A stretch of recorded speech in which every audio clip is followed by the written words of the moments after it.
लोकसभा चुनाव के पहले एक बार फिर कांग्रेस और बीजेपी नेताओं के बीच बयानबाजी तेज हो गई है। इसी क्रम में प्रदेश भाजपा अध्यक्ष वी.डी. शर्मा ने कांग्रेस की न्याय यात्रा पर तंज कसते हुए कहा कि राहुल गांधी जहां जहां जाते हैं कांग्रेस की जमानत जब्त हो जाती है। वहीं केंद्रीय गृह मंत्री अमित शाह के प्रदेश दौरे को लेकर कहा कि 2023 चुनाव में जीत दिलाने के बाद रविवार को अमित शाह एमपी आ रहे हैं। अमित शाह भोपाल में प्रबुद्ध लोगों के बीजेपी कार्यकर्ताओं से चर्चा करेंगे।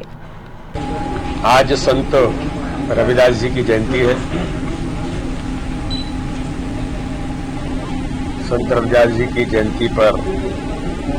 उनको श्रद्धा के सुमन मैं अर्पित करता हूं। कल भारतीय जनता पार्टी मध्य प्रदेश का सौभाग्य है कि मध्य प्रदेश के विधानसभा चुनाव के कुशल शिल्पी और जिन्होंने मध्य प्रदेश के 2023 के चुनाव को कुशल रणनीति के साथ उन्हें ऐतिहासिक विजय दिलाने में देश के गृह मंत्री, भारतीय राजनीति के आधुनिक चाणक्य कहे जाने वाले आदरणीय अमित शाह जी का दौरा कल लोक विधानसभा चुनाव के बाद पहली बार वो भोपाल मध्य प्रदेश पधार रहे हैं। भारतीय जनता पार्टी मध्य प्रदेश उनके स्वागत की तैयारियों में सभी कार्यकर्ता उमंग और उत्साह के साथ जुटे हैं। तो आप सबको ध्यान में कि विधानसभा के चुनाव में जिस प्रकार से एक एक कार्यकर्ता को, प्रत्येक बूथ के कार्यकर्ता को जिस प्रकार से मोटिवेट और एक्टिवेट किया, उसका परिणाम हुआ कि मध्य प्रदेश में आज तक के इतिहास का सर्वाधिक vote share Bharatiya Janata party को मिला और माननीय प्रधानमंत्री नरेंद्र मोदी जी के नेतृत्व में अमित शाह जी की कुशल रणनीति के साथ मध्य प्रदेश में ऐतिहासिक बहुमत से सरकार भारतीय जनता पार्टी की बनी। लोकसभा चुनाव की दृष्टि से भारत के गृह मंत्री, जिन्होंने इस देश के अंदर, जैसे प्रधानमंत्री नरेंद्र मोदी जी ने सारे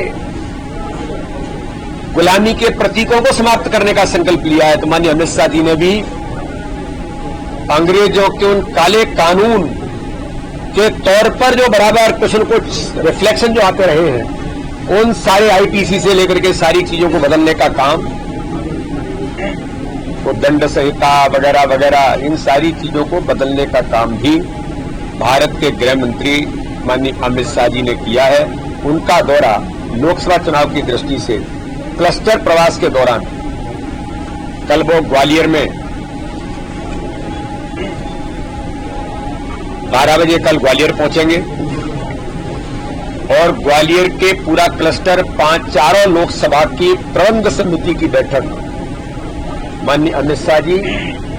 ग्वालियर के चारों लोकसभा के प्रबंध समिति के कार्यकर्ताओं को मार्गदर्शन करेंगे। उसके बाद सागर क्लस्टर के अंदर जो 4 लोकसभाएं हैं, उनमें से एक लोकसभा खजुराहो लोकसभा के अंतर्गत 2293 बूथ जो भारतीय जनता पार्टी के कार्यकर्ताओं की ताकत है, जिसे अमित शाह जी हमेशा कहते हैं, तो उन सभी बूथों के बूथ समिति के कार्यकर्ताओं का सम्मेलन माननीय अमित शाह जी उन्हें संबोधित करेंगे। खजुराहो लोकसभा के लिए, विशेषकर मेरे लिए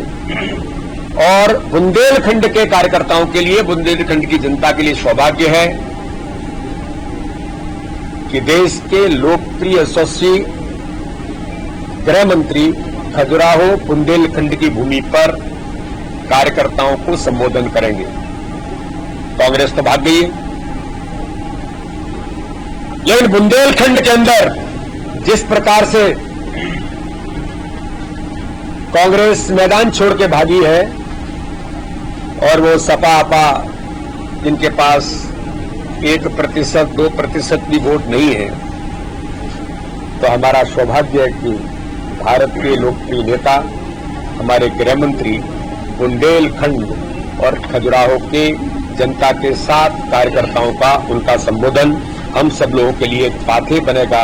कि खजुराहो लोकसभा बुंदेलखंड के क्षेत्र में हम प्रत्येक बूथ जीतने के संकल्प, हर बूथ पर 370 वोट। तो माननीय प्रधानमंत्री जी ने आह्वान किया था झाबुआ के अंदर, माननीय अमित शाह जी के जो प्रबंधन की उनकी जो अपनी कार्यकर्ताओं को मार्गदर्शन का जो मिलता है, हमारा सौभाग्य है कि उन बूथ के कार्यकर्ताओं को एक एक बूथ 2293 बूथों का एक एक कार्यकर्ता उपस्थित होगा और उस मार्गदर्शन के आधार पर प्रत्येक बूथ पर 370 वोट बढ़ाना और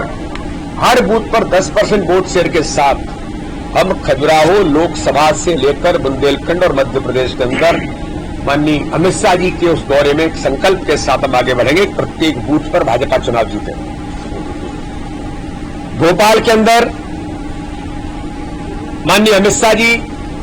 भोपाल के इस रीजन के सभी प्रबुद्ध लोगों को, ऐसे लोग जो समाज में इमिनेंट पर्सनैलिटीज हैं, अलग अलग क्षेत्रों में उनकी अपनी महत्वपूर्ण भूमिका है, समाज के लिए अलग अलग प्रकार से उनकी भूमिका बनती है। तो इस अमृत काल के अंदर विकसित भारत के संकल्प को लेकर माननीय अमित शाह जी इस क्षेत्र के राजधानी भोपाल के उन वरिष्ठ और प्रबुद्ध लोगों के साथ संवाद तो करेंगे ही, लेकिन भारतीय जनता पार्टी माननीय प्रधानमंत्री मोदी जी के नेतृत्व में जिस प्रकार से आगे बढ़ी है और आगामी आने वाले 2047 का जो हमारा संकल्प है, विकसित भारत का संकल्प, उसके लिए आम जनता के भी उनके अपने अनुभव, उनके अपने सुझाव, इस आधार पर माननीय अमित शाह जी प्रबुद्ध लोगों को यहां पर कुशवाहा ठाकरे सभागृह के अंदर माननीय अमित शाह जी संबोधित करेंगे। इसी अवसर पर एक प्रसंग और है कि जो हमारी पुरानी विधानसभा थी, वो भी एक इस प्रकार का प्रतीक था जिसको भारतीय जनता पार्टी की सरकार ने तोड़ा। ठाकरे जी के नाम से श्रद्धेय कुशवाहा ठाकरे जो भारतीय जनता पार्टी के पितृ पुरुष हैं, उनके नाम पर convention hall, international convention centre बनाने का काम जो भारतीय जनता पार्टी की सरकार ने किया, वहां पर ठाकरे जी की मूर्ति का लोकार्पण भी माननीय अमित शाह जी 25 तारीख को भोपाल के अंदर करेंगे। तो 25 तारीख का दौरा मध्य प्रदेश के लिए ऐतिहासिक है, हम सब कार्यकर्ताओं के लिए आनंद का विषय है और हम सब कार्यकर्ता, पूरी भारतीय जनता पार्टी, हमारे लोकप्रिय नेता माननीय अमित शाह जी के दौरे की स्वागत और बाकी तैयारियों में जुटे हैं। ये दौरा मध्य प्रदेश के लिए ऐतिहासिक बनेगा और मध्य प्रदेश का चुनाव, आगामी आने वाले लोकसभा चुनाव माननीय प्रधानमंत्री मोदी जी के नेतृत्व में जो उन्होंने हमें संकल्प दिया है, हर बूथ पर मोदी होंगे और हर बूथ जीतने के संकल्प को लेकर 29 की 29 लोकसभाएं भारतीय जनता पार्टी विजयश्री हासिल करेगी। माननीय अमित शाह जी का दौरा हमारे लिए एक ऐतिहासिक दौरा बनेगा।